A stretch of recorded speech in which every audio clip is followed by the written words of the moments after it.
এই বিমান আর উঠছে না ভাই, মনে হচ্ছে নিচে পড়ছে। এটি ছিল তরুণ পাইলট তৌকির ইসলাম সাগরের শেষ বার্তা। ২২ জুলাই ২০২৫।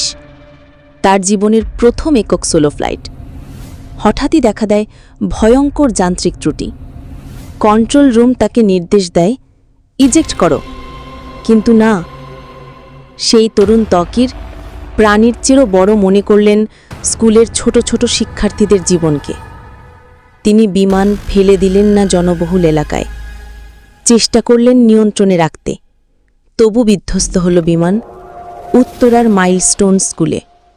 মুহূর্তেই নিভে গেল অনেক প্রদীপ, দগ্ধ হল শতাধিক জীবন। আর পাইলট তৌকির পরিণত হলেন এক নীরব বীরে, যিনি নিজেকে বিলিয়ে দিয়ে রক্ষা করতে চেয়েছিলেন অন্যের ভবিষ্যৎকে। আজ সবাই প্রশ্ন করে, এমন আত্মত্যাগ কি ভুলে থাকা যায়? এটি ছিল খবরের আলো থেকে একটি সম্মানজ্ঞাপক প্রতিবেদন। ভিডিওটি যদি হৃদয় ছুঁয়ে যায়, তাহলে একটি সাবস্ক্রাইব, শেয়ার আর মন্তব্য করুন।